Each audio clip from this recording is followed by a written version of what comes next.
اعوذ باللہ من الشیطان الرجیم بسم اللہ الرحمن الرحیم۔ ناظرین و سامعین، ایک نئی ویڈیو کے ساتھ آپ کی خدمت میں حاضر ہیں۔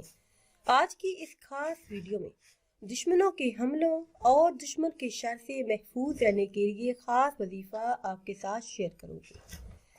فجر اور عشاء کی نماز کے بعد آنکھیں بند کر کے اپنے اوپر ایک نور کی چادر تصور کریں اور 41 مرتبہ یہ اسم مبارک پڑھیں، یا عزیزو یا عزیزو۔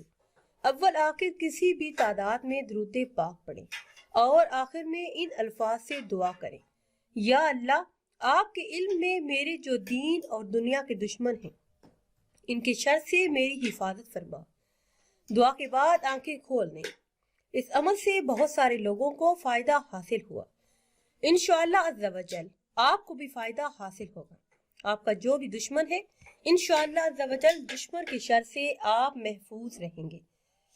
اس کے علاوہ دشمن سے حفاظت کے لیے بکثرت یہ دعا پڑھتے رہیں۔ انشاءاللہ آپ اس عمل سے خطرناک دشمن سے بھی محفوظ رہیں گے۔ یہ دعا صبح اور شام کے وقت ضرور پڑھیں۔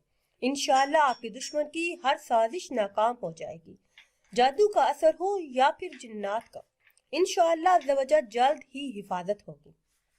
وہ خاص دعا ہے: اللہم انا نجعلک فی نحورہم ونعوذ بک من شرورہم۔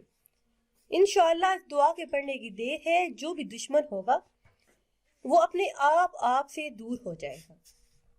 کیسا ہی خطرہ ہو، دشمن کا خوف ہو یا پھر آپ کو خوف ہو کہ کوئی بھی شخص آپ کو نقصان پہنچائے گا، تو یہ عمل کرنے کی دیر ہے۔ بڑے سے بڑا دشمن ناکام ہوگا اور آپ دشمن پر فتح حاصل کریں گے۔ ناظرین و سامعین، اگر ویڈیو آپ کو اچھی لگے تو اسے لائک کریں اور شیئر کریں، اور نئی ویڈیو کے لیے ہمارے چینل کو سبسکرائب کریں۔ مجھے دیجیے اجازت، اللہ حافظ۔